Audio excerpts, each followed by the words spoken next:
Page 25, Chapter 4, Loneliness. The next day was rainy and dark. Rain fell on the roof of the barn and dripped steadily from the eaves. Rain fell in the barnyard and ran in crooked courses down into the lane where thistles and pigweed grew. Rain spattered against Mrs. Zuckerman's kitchen windows and came gushing out of the downspouts. Rain fell on the backs of the sheep as they grazed in the meadow. When the sheep tired of standing in the rain, they walked slowly up the lane and into the fold. Rain upset Wilbur's plans. Wilbur had planned to go out this day and dig a new hole in his yard. He had other plans too. His plans for the day went something like this.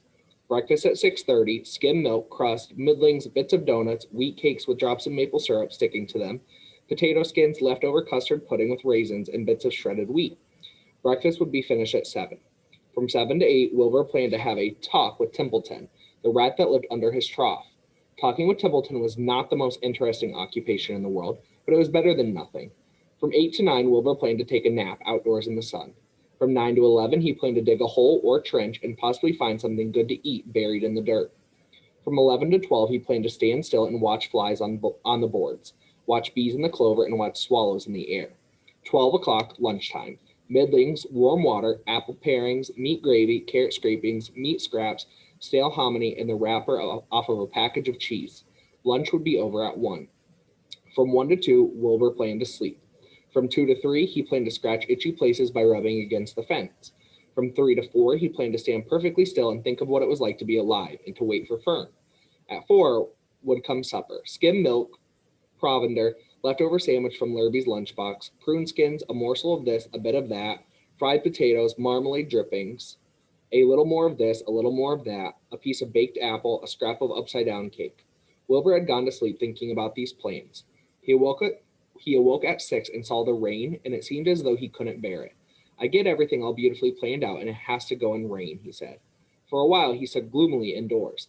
Then he walked to the door and looked out. Drops of rain struck his face. His yard was cold and wet. His trough had an inch of rainwater in it. Templeton was nowhere to be seen. "Are you out there, Templeton?" called Wilbur. There was no answer. Suddenly, Wilbur felt lonely and friendless. "One day just like another," he groaned. "I'm very young. I have no real friend here in the barn. It's going to rain all morning and all afternoon, and Fern won't come in such bad weather. Oh, honestly." And Wilbur was crying again, for the second time in 2 days. At 6:30, Wilbur heard the banging of a pail. Lurby was standing outside in the rain, stirring up breakfast. "Come on, pig," said Lurby. Wilbur did not budge. Lurby dumped the slops, scraped the pail, and walked away. He noticed that something was wrong with the pig. Wilbur didn't want food. He wanted love. He wanted a friend, someone who would play with him. He mentioned this to the goose, who was sitting quietly in a corner of the sheepfold. "Will you come over and play with me?" he asked. "Sorry, sonny, sorry," said the goose. "I'm sitting on my eggs. 8 of them. Got to keep them toasty warm. I have to stay right here. I'm no flibberty-ibberty-gibbet. I do not play when there are eggs to hatch. I'm expecting goslings." "Well, I didn't think you were expecting woodpecker," said Wilbur bitterly. Wilbur next tried one of the lambs. "Will you please play with me?" he asked. "Certainly not," said the lamb. "In the first place, I cannot get into your pen, as I am not old enough to jump over the fence. In the second place, I am not interested in pigs. Pigs mean less than nothing to me."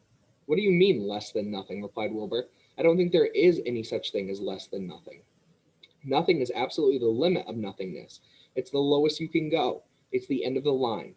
How can something be less than nothing? If there was something that was less than nothing, then nothing would not be nothing. It would be something, even though it's just a very little bit of something. But if nothing is nothing, then nothing has nothing that is less than it is." "Oh, be quiet," said the lamb. "Go play by yourself. I don't play with pigs." Sadly, Wilbur lay down and listened to the rain. Soon he saw the rat climbing down a slanting board that he used as a stairway. "Will you play with me, Templeton?" asked Wilbur. "Play?" said Templeton, twirling his whiskers. "Play? I hardly know the meaning of the word." "Well," said Wilbur, "it means to have fun, to frolic, to run and skip and make merry." "I never do those things if I can avoid them," replied the rat sourly. "I prefer to spend my time eating, gnawing, spying, and hiding. I am a glutton, but not a merrymaker. Right now I'm on my way to your trough to eat your breakfast, since you haven't got sense enough to eat it yourself." And Templeton, the rat, crept stealthily along the wall and disappeared into the private tunnel that he had dug between the door and the trough in Wilbur's yard.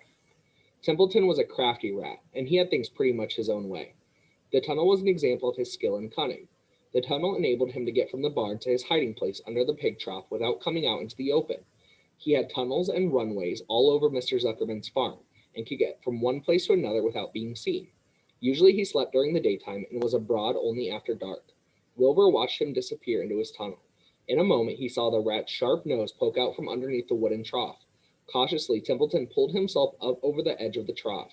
This was almost more than Wilbur could stand, on this dreary, rainy day, to see his breakfast being eaten by somebody else. He knew Templeton was getting soaked out there in the pouring rain, but even that didn't comfort him. Friendless, dejected, and hungry, he threw himself down in the manure and sobbed. Late that afternoon, Lurvy went to Mr. Zuckerman. I think there's something wrong with that pig of yours. He hasn't touched his food. Give him 2 spoonfuls of sulfur and a little molasses, said Mr. Zuckerman. Wilbur couldn't believe what was happening to him when Lurvy caught him and forced the medicine down his throat. This was certainly the worst day of his life.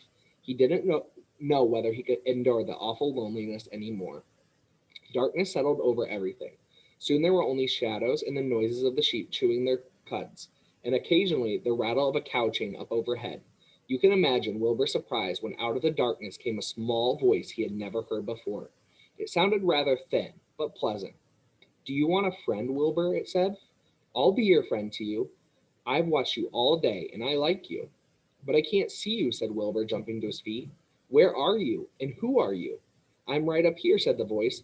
Go to sleep. You'll see me in the morning.